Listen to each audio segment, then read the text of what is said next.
Umayya বিন খালফ বলে, যারা সাক্ষী আছো তারা আগামীকালকে আমার বাড়িতে যাবা, বেলালকে আমি দাঁড় করাবো। তোমরা সম্মুখ যদি বলতে পারো, বেলাল যদি স্বীকার করে নেই, তাহলে বাকিটা দায়িত্ব আমার উপরে। তারা আমি কেমন আপন ধর্মে ফেরাবো, দায়িত্ব আমার। এবার সাক্ষীগুলা দ্বিতীয় দিন উমাইয়ার বাড়িতে গেল, ডাক দিয়ে বলে, উমাইয়া কোথায়? উমাইয়া বলে, আমি আছি। ওই তোমার গোলাম বেলাল তিনি আমাদের ধর্মে নাই, আমাদের দলে নাই। উমাইয়া, তোমার গোলাম বেলাল খাই তোমার পরে, তোমার কিন্তু গোলামি করে রাসূলুল্লাহর। জুড়ে বলেন সুবহানাল্লাহ। কই গোলামের দায়িত্ব তোমার কাছে দিলাম, বেলালকে বলো সে মুসলমান হয়েছে কিনা।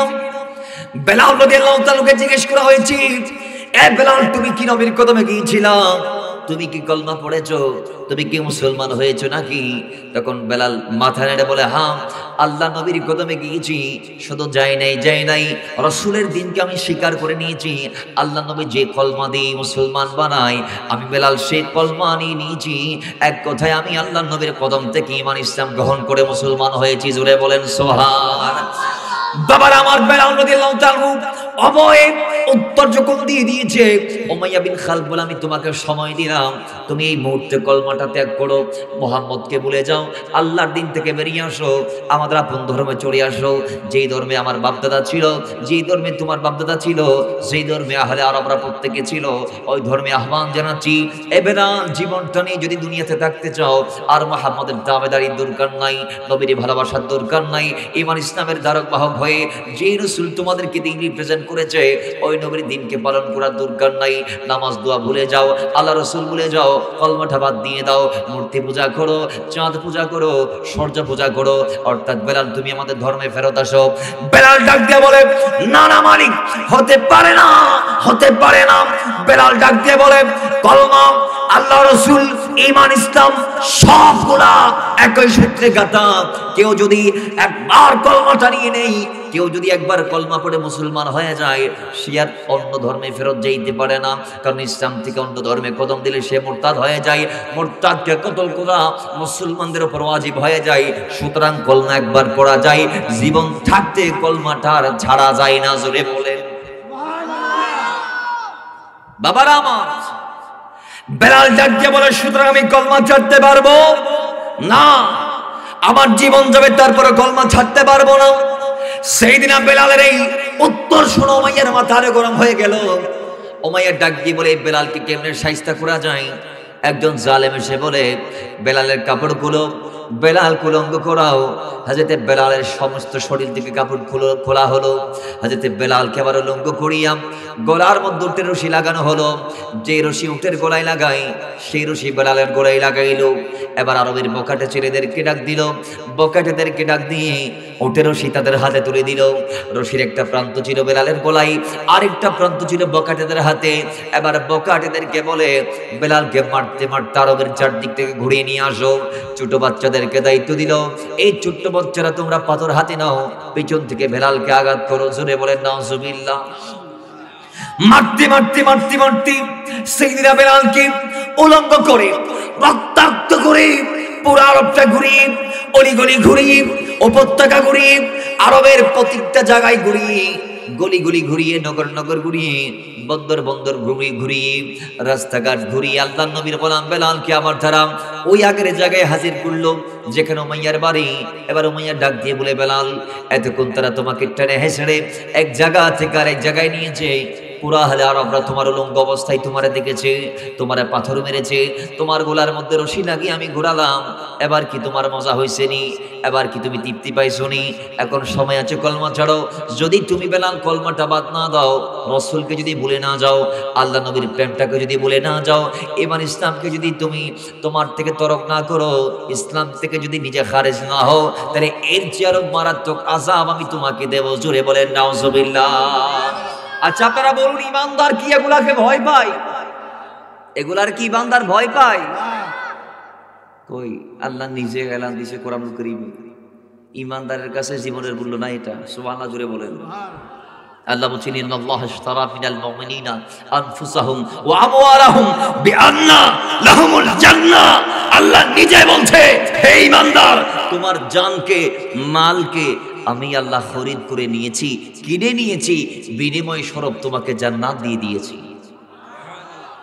তাহলে ইমানদারের কাছে জানমালের কোনো মূল্য নাই। সে এগুলা তো অনেক আগে আল্লাহকে দিয়ে দিয়েছে, সে বিনিময় স্বরূপ রব থেকে জান্নাত দিয়ে নিয়েছে। ও মুসলমান, জান্নাতের চেয়ে বড় কি হাদিয়া হতে পারে? জান্নাতের চেয়ে দামি কোন উপহার হতে পারে?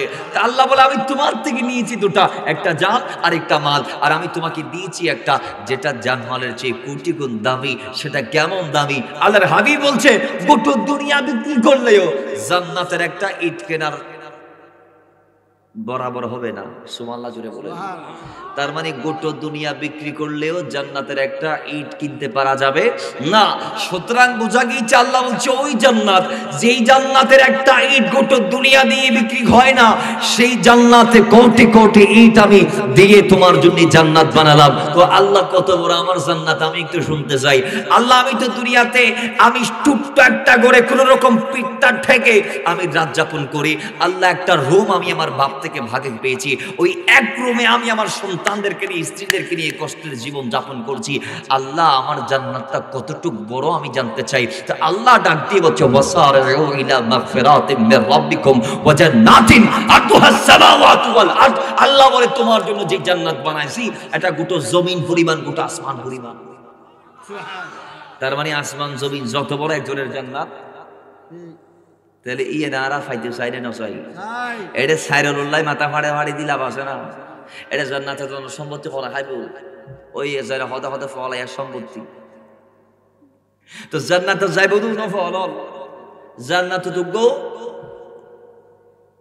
উষ্টিকোলা মানুষ যাইতো লোক, যারা কমার্শিয়াল চিন্তা চেতনা করে উষ্টিক মানি আই আল্লাহর রাস্তাতে একটি দান করলে একটি ব্যাকআপ নোয়াবো এন্ডিলে ম্যাডাম ব্যস্ত যাইতে চলো।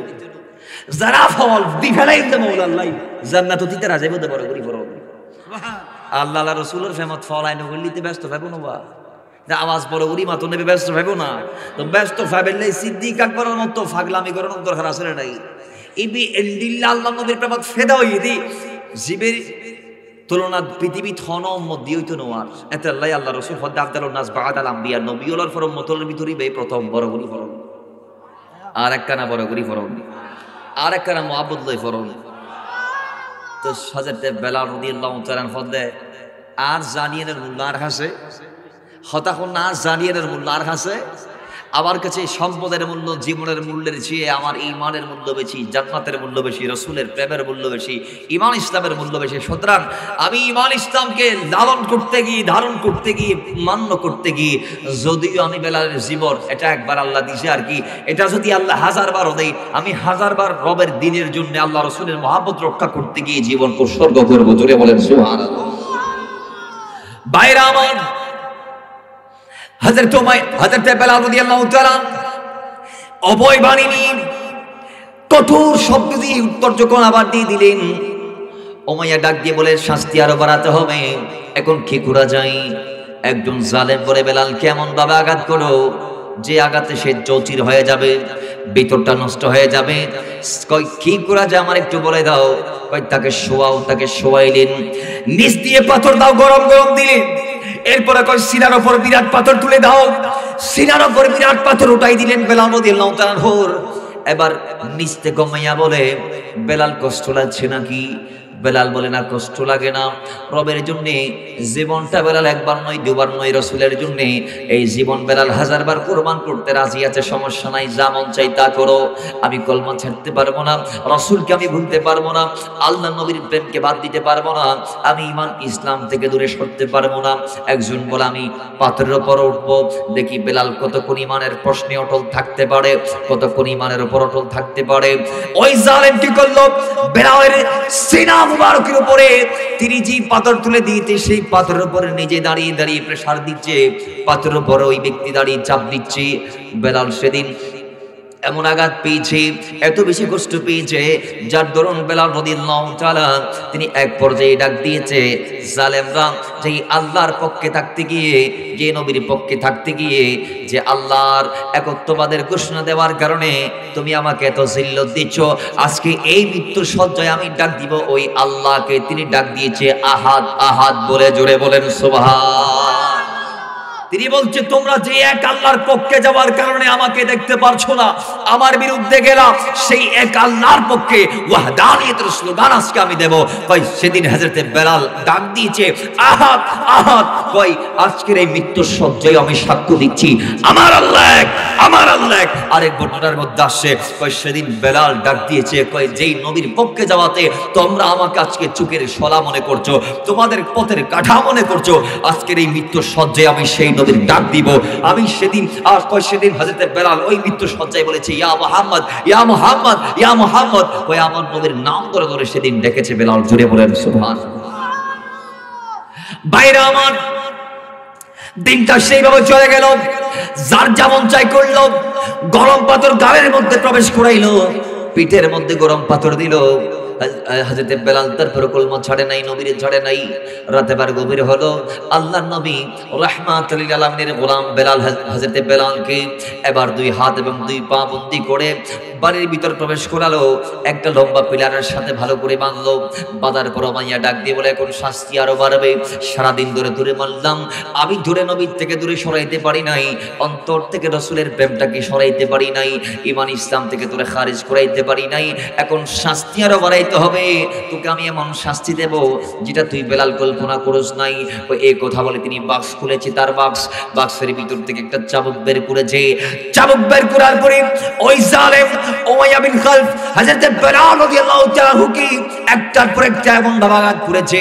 হযরত বেলাল নিজে বলছে, আমার প্রথম আঘাত যখন করল মাইয়া, প্রথম আঘাতের কারণে আমি বেলালের গায়ের চামড়া টাস টাস করে ফেটে ফেলকিয়ে রক্তগুলা বের হয়েছে। চারদিক রক্তগুলা ছড়িয়ে ছিটিয়ে পড়ছে। রক্তের ফেলকি যখন বের হয়ে পড়ল, আমি বেলাল বেহুশ হয়ে গেলাম। আমার মাথার মধ্যে আবার আমার মালিক উমাইয়া পানি দিল, আবার আমার ভিতরে হুঁশ ফেরত আসলো, আবার আমার দ্বিতীয় আঘাতটা করলো, আবার রক্ত বের হলো, আবার আমি বেহুশ হয়ে গেলাম, আবার মাথায় পানি ডাললো, আবার তৃতীয় আঘাতটা করলো। এইভাবে একটা নয় দুটা নয়, 1000টা আঘাত সারা রাত ধরে আমার মালিক কাফের উমাইয়া আমারে করেছে। আমি বেলাল তারপর নবীরে ছাড়ি নাই। জোরে বলেন সুবহানাল্লাহ। আল্লাহ পাক ডাক দিয়ে বলে, ও ঈমানদার, ইল্লাল্লাযীনা ক্বালু রাব্বুনাল্লাহ সুম্মা ইসতাকামু তাতানাজ্জালু আলাইহিমুল মালায়েকা আল্লা তাখাফু ওয়া লা তাহজানু ওয়া আবশিরু বিল জান্নাতি আল্লাতী কুনতুম তুআদুন। আল্লাহ ডাক দিয়ে বলে, হে ঈমানদার, ঈমান আনার পরে যদি তুমি ঈমানের উপর অটল থাকতে পারো, ঈমানের উপর যদি ইস্তেকামত থাকতে পারো, ঈমানের উপর যদি অবিচল থাকতে পারো, আল্লাহ রাসূলের কদম থেকে যদি তুমি দূরে সরে না যাও, তাহলে আমি আল্লাহ তোমার বিপদে তোমার পাশে আছি। জোরে বলেন সুবহানাল্লাহ। বিপদে আল্লাহ আছে না নাই?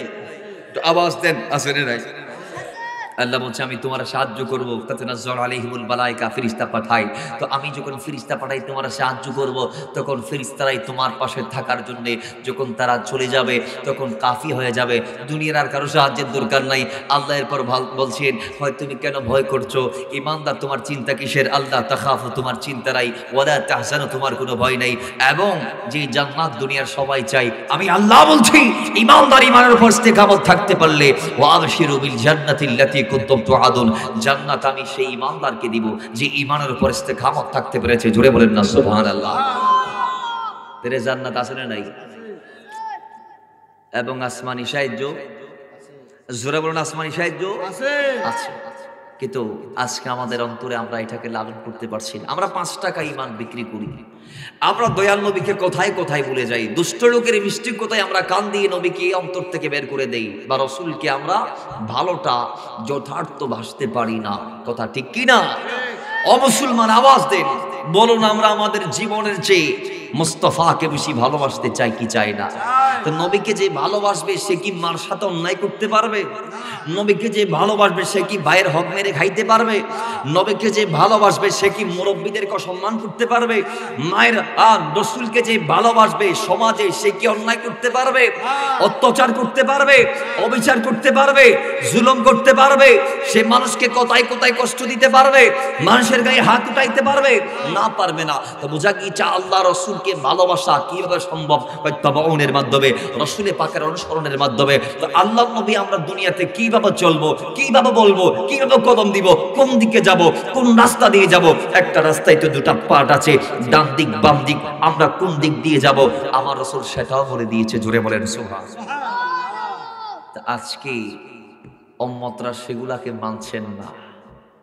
রসুল যে আমাদেরকে দিয়েছে দিন হিসেবে ইসলামকে, আল্লাহর কোরআন যে বলছে মা আতাকুমুর রাসূলু ফাখযুহু ওয়া মা নাহাকুম আনহু ফান্তাহু, তোমরা আমার নবী যা করতে বলেছে তা করবা, নবী যা নিষেধ করেছে তা করবা না। কিন্তু আজকের সমাজে আমরা দেখছি আমার নবী আমাদেরকে যেটা করতে বলে নাই আমরা সেটাকে করতেছি, আর যেটা করতে বলেছে সেটাকে আমরা দাফন করে দিচ্ছি।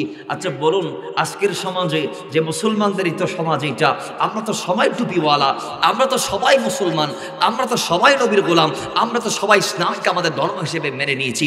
ও মুসলমান, বলুন আজকে হৃদয় থেকে সেনার মধ্যে হাত টুক দিই যে আমরা কয়জন সন্তান নিজের মাকে, নিজের বাবাকে তাদের যথার্থ প্রাপ্যটুক দিতে পেরেছি?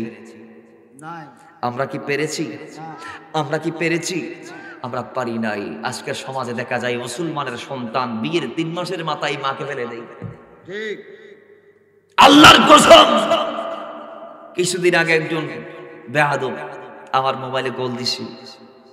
গত নভেম্বরের 27 তারিখে আমার মাহফিল ছিল মালমঘাট, সেখান থেকে একজন আমার নাম্বার নিছে। এটা আমার মাহফিলে গেছে, গিয়ে কয়েকজন আমি আপনার সাথে কিছু পার্সোনাল কথা বলবো। আমি বলি এখন তো সময় নাই, মানুষ বেশি, নাম্বার নেন পরে বলি। তো নাম্বার নিয়েছে, ফোন দিয়েছে কয়েকদিন পরে। তো ফোন দিয়ে বলতেছে হুজুর আমি ওই বেড়া যে বেড়া আপনার থেকে মালুমঘাটের নাম্বার নিয়েছিলাম, তো হুজুর আমি আপনার থেকে পরামর্শ চাই। কি? হুজুর আমি বিয়ে করেছি। কি করছে? বিয়ে। এটাকে আপনারা গীবত মনে করবেন না, আলেমরা এটা বলতে পারবে সমাজকে সংস্কারের লক্ষ্যে। কথা ঠিক কি না? এগুলো না বললে আপনারা কোনোদিন সঠিকটা বুঝবেন না। এই জন্য ইসলাম কি বলছি, উম্মত কি করছে, দুটার তারতম্য পার্থক্য করে দিবে সমাজের টুপিওয়ালারা। কথা ঠিক কি না? তো উনি আমাকে বলছে হুজুর আমি বিয়ে করছি, 1 বছর 3 মাস মার সাথে ছিলাম আমার আব্বার ঘরে। খার ঘরে? আব্বার ঘরে। হুজুর আমি 3 মাসের মাথায় আমার স্ত্রীর সাথে যখন আমার মায়ের যাচ্ছে না, অর্থাৎ আমার মার স্ত্রী যখন মিলামিল নাই, তখন আমি নিজে নিজে জুদ হয়ে গেছি। কি হয়ে গেছে? ওই জুদ হয়ে গেছে। কিন্তু হুজুর আমি আমার বাবার করে আসি। কত বড় জরম জরা লাজারা, এই তিতের বাফর করো তাতে মাত্র জুদ হয়ে যায়। কথা ঠিক নেবে? ঠিক। নিজের বাবার বাড়িতে আমাদের কুলাঙ্গার সন্তানগুলা স্ত্রীকে নিয়ে আলাদা হয়ে যায়, বাতের দেখছি আলাদা করে, পানি আলাদা করে, তরকারি আলাদা করছে, নিজে খাচ্ছে, স্ত্রীকে খাওয়াচ্ছে। পাশের ঘরে মা আছে, নাই সালাম, নাই কালাম, নাই খবরাখবর। এরকম কুলাঙ্গার সন্তান আমাদের সমাজ আছে না নাই? আওয়াজ ধরে দেন আছে না নাই? এগুলা কি সন্তান? না। এগুলা কি সন্তান? এগুলো কুলাঙ্গার। এগুলা কি কুলাঙ্গার? এই জোরে বলেন, এগুলা কি কুলাঙ্গার? তারপর কয় এরপরে হুজুর আজকে 1 বছর সহ্য করছি, দেখি মার সাথে আমার স্ত্রীর ভালো হচ্ছে না, তো আমি এখন সিদ্ধান্ত নিতে চাই আমি একেবারে ঘর ছাড়ি দিব।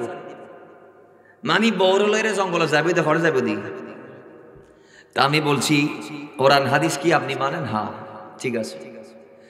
আমার গালি দিতে আপনারা মন চাই, কিন্তু আমি কোরআন হাদিস আপনার স্ত্রীর গনে গনে 3টা তালাক দেয়া। কয়টা? একটু জোরে বলেন, কয়টা? আমার নবী বলেছে একজন সন্তানের জান্নাত তার মার কদমের নিচে। ছেলের জান্নাত কোথায়? মায়ের কদমের নিচে। আর স্ত্রীর জান্নাত কোথায়?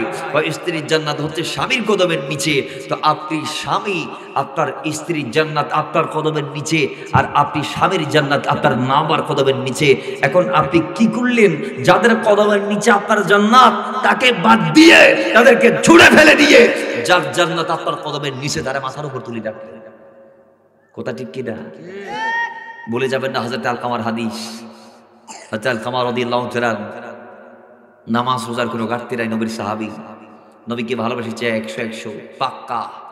এখানে কোনো মুনাফিকি তিনি করে নাই। সাচ্চা একজন সাহাবী আর রাসূল, মৃত্যুর আগে তিনি কলমা আর পড়তে পারে না। স্ত্রী নবীর গিয়ে জানাইলো, আমার নবী সাহাবায়ে কেরাম পাঠাইলো, তারা গিয়ে দেখে একই অবস্থা, পারতেছে না কলমা পড়তে।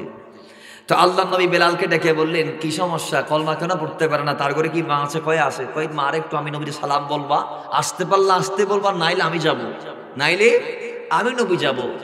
এরপরে হযরতে আলকামা যখন মারে গিয়ে নবীর মেসেজটুক দিয়েছেন, মা চলে আসছে নবীর কদমে। মার কাছে এবার রাসূল পাকের মোলাকাত হওয়ার পর মার সাথে আল্লাহ নবী মার সাথে কথা বলছেন, মার থেকে সার্টিফাই নিচ্ছেন সন্তানের ব্যাপারে।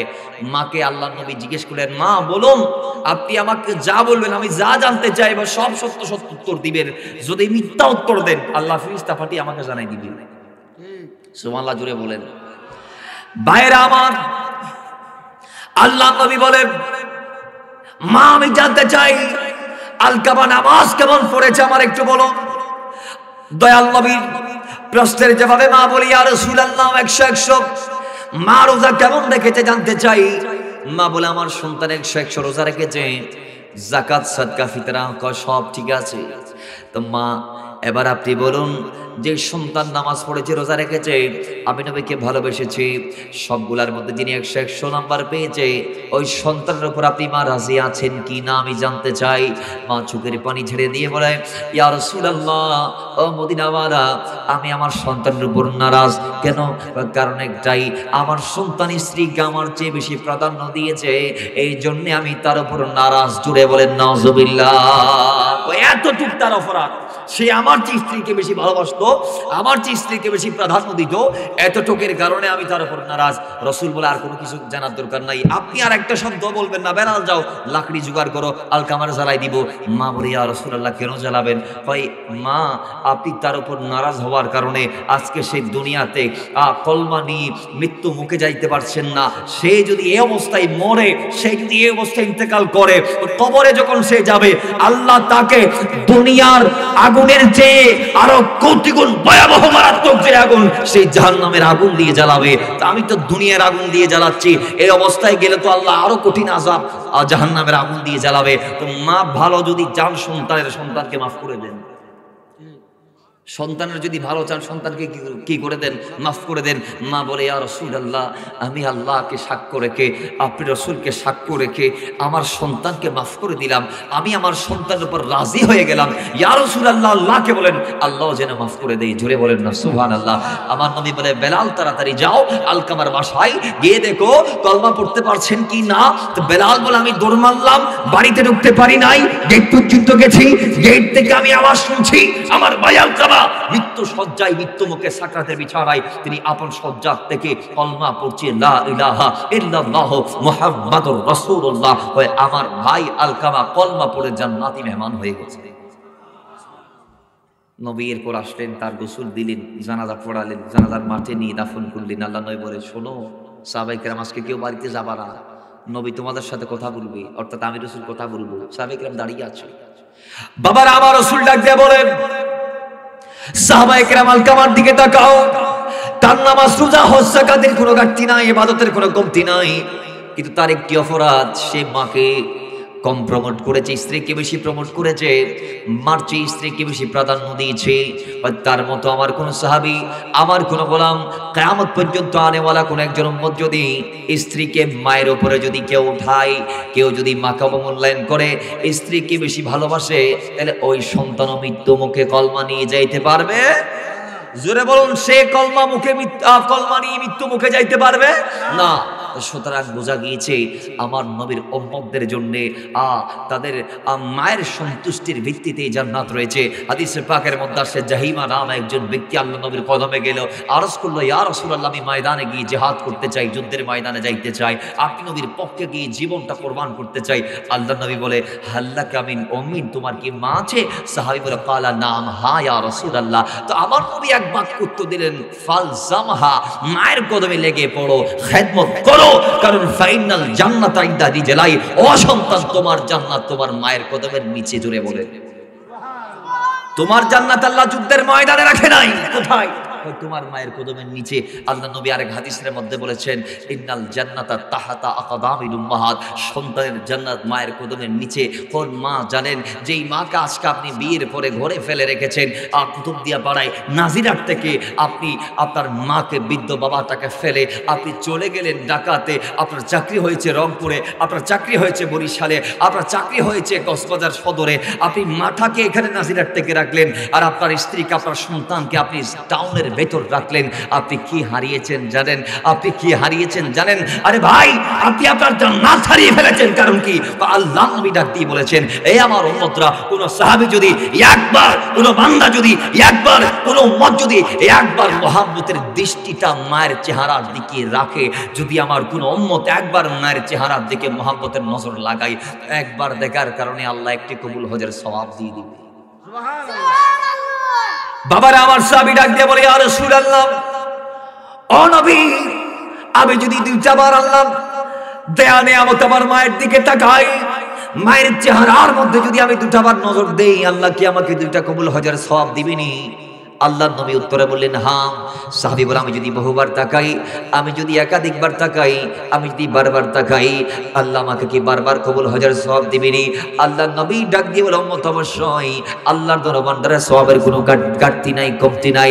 তুমি যদি 1000 বার তোমার মায়ের চেহারা মোবারকের দিকে তাকাও, আল্লাহ বারবার তাকানোর কারণে আল্লাহ তোমাকে প্রত্যেকবার এক একটি কবুল হজের সওয়াব দিয়ে তোমাকে ধন্য করে দিবে। জুড়ে বলেন সুবহানাল্লাহ।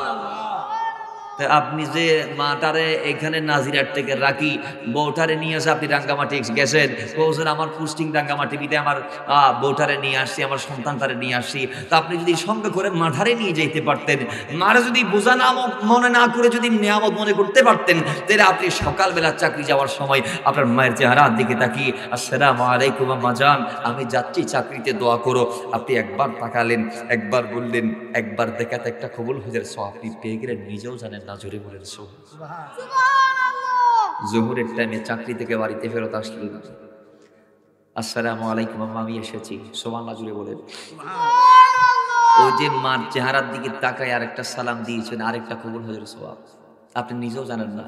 আসরের সময় মা বা একসাথে খাইতে বসলেন, বারংবার মায়ের চেহারার দিকে তাকাচ্ছেন, আল্লাহ আমার মাকে আমাকে দিয়েছেন, এই মা আমাকে দুনিয়া দেখিয়েছেন, এই মা আমাকে না খেয়ে খাইয়েছেন, এই মা আমাকে বলি ফুটিয়েছেন, এই মা আমাকে মানুষের মতো মানুষ করেছেন, এই মা আমার জন্য ত্যাগতি দীক্ষা দিয়েছেন।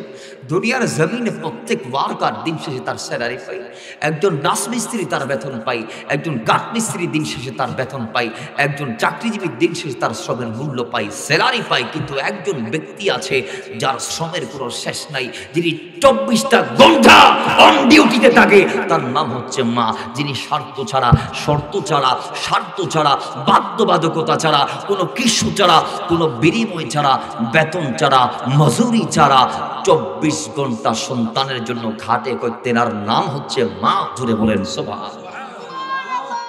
সেই মার সাথে যদি আপনি জুমরের ভাগটা একসাথে খাইতে পারতেন, আপনি বারংবার মাছ চেহারার দিকে তাকাচ্ছেন, মাকে তুলে দিচ্ছেন, আম্মা চিংড়ি মাছ নাও, আম্মা গরুর মাংসটা নাও, আম্মা তরকারি নাও, আম্মা লবণ কি হয়েছে, আম্মা কোনটা বেশি ভালো হয়েছে, মা মাগরিবের সময় বাজারে গিয়ে কি মাছটা আনলে তুমি খুশি হবা, এই ইত্যাদি ইত্যাদি মার চেহারার দিকে দেখছেন আর এক একটা প্রশ্ন ছড়ে দিচ্ছেন।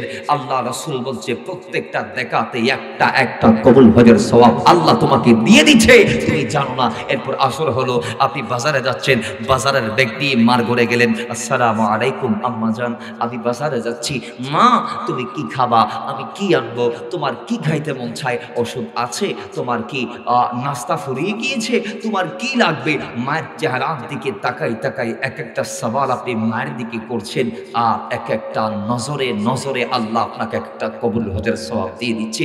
বাজার থেকে সওদা ক্রয় করে মার কদমে গিয়ে নিয়ে দিলেন, আম্মা এগুলো এনেছি, দেখো ভালো হয়েছে কিনা, বললেন কবুল হজের সওয়াব। রাতের বেলা মাকে নিয়ে একসঙ্গে খাইতে বসলেন, খাইতে বসার পরে মার চেহারা থেকে ওই জোহরের টাইমের মতো দেখে দেখে মার সাথে কথা বলে বলে এক একটা সামান তুলে দিচ্ছেন, এক একটা খাবার তুলে দিচ্ছেন, এক একটা নজরে আল্লাহ আপনাকে এক একটা মকবুল হজের সওয়াব দিচ্ছে। আর আপনি যে মা থাকে ওই জান্নাতের মা, ওই আপনার জান্নাত যে মায়ের কদমের নিচে, আপনার জান্নাতের মালিক যে আপনার মা, ওই মাটাকে আপনি নাজিরাত থেকে ফেলে রেখে স্ত্রীকে নিয়ে আপনি রাঙ্গামাটিতে আছেন, বান্দরবনে আছেন, ঢাকাতে আছেন, আপনি কি কবুল হজের সওয়াবগুলো পাইতেছেন? নবী কি বলছে যে ইমত চাইলে মাত্র কবুল হজের সওয়াব হইয়া হইল না, হোয়াটসঅ্যাপত চাইলে কবুল হজের সওয়াব হই না, না হয় ডাইরেক্ট সন ভরিব, কি সন ভরিব দে। আজ এর সমাজ তারা দিয়ে ফোয়া সারগো মারা ভাগ করি ফেলাই হতে 5 দিন বা 7 দিন 4 দিন করে আর এক ভাই 7 দিন 4 দিন করে আর মারা খাবাইও, অথবা খোয়া দেবো, অথবা আর সমাজত কথা আর 2000 করে দিও। তো এন্ডিলে 2000 করে দিয়ে বড় মিয়া শোনো, মিয়া মাঝে মিয়া করলে মিয়া এখন মাসত দি বাপের তো অসুখ বাড়ি গিয়ে টিয়া খরচ গিয়ে এখন বাপে বর মেয়ারে গিয়ে ওফুত আর তো চলি যাই হলা মাই আর টিয়া দিয়ে দিল না আয় আর বা করবো দিয়ে দিল না মাইজে মেয়ারে যাও না তো মাইজে মেয়ারে গিয়ে ওফুত চলি যাই আব্বা আর কোন দিয়ে দিল না আয় তো শরীর না পারি তাহলে ইতিতের বউ ফোয়ালে আরাম করে খাওয়ার নান পছন্দ করে কিন্তু মা বরা খাবার নান বাপ্পরা খাবার নান অপছন্দ মনে করে নাউজুবিল্লাহ বড় করে নকরিবেন এন্ডিলে জীবনী দুনিয়া রাখিলে আপনার খোদা তোর মৃত্যু চাইবেন কি চাইবেন মৃত্যু চাইবেন তারপরে ইমান নালো যেতে পারিবেন আর দুনিয়ার তাই আল্লাহর হাবিব ইলান দিচ্ছে এই উম্মতরা দুনিয়াতে যারা থাকার পরে নিজের মাটাকে রাজি রাখতে পারো নাই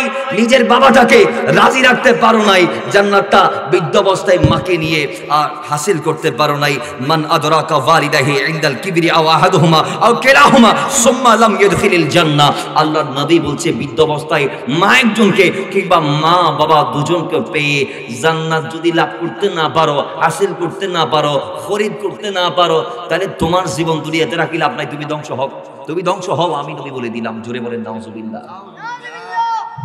কোথায় আছেন এই জীবনটা জীবন হবে কখন জানেন যখন আমার আপনার জন্য আপন মা হাতটা উঠিয়ে বলবে আল্লাহ আমার সন্তানটাকে দামি করে দাও মার খেদমত করবেন কিরকম করবেন নিজের মান বাড়ার কারণে করবেন নিজের হায়াত বাড়ানোর জন্য করবেন নিজে সম্মানিত হওয়ার জন্য করবেন নিজের হায়াত আল্লাহ যাতে বাড়িয়ে দেয় কারণ হাদিসে পাক আসছে বান্দা যখন মার খেদমত করে তখন ওই বান্দার রিজিক আল্লাহ বাড়িয়ে দেয় ওই বান্দার সম্মান আল্লাহ বাড়িয়ে দেয় ওই বান্দার ইজ্জত আল্লাহ বাড়িয়ে দেয় ওই বান্দার হায়াত বেড়ে যায় রিজিক বেড়ে যায় সম্মান বেড়ে যায় ইভেন কি গোটা দুনিয়া বান্দার কদমের নিচে চলে আসে আপনি দেখবেন দুনিয়াতে যারা পতাকা উড়াচ্ছে দুনিয়াতে যারা উঠতেছে ফাকসারা এরা প্রত্যেকে মা বাবার দোয়া নিছে কি নিছে মা বাবার আর দুনিয়ার যত কোটিপতি হোক না কেন সে ধ্বংস হয়ে গেছে যদি তার উপর তার মা বাবা নারাজ মা বাবার নারাজির কারণে অনেক কোটিপতি পথে বসে গেছে ফকির হয়ে গেছে ভিখারি হয়ে গেছে তো এই জন্য বলুন আমরা মা বাবার খেদমত চাই কি চাই না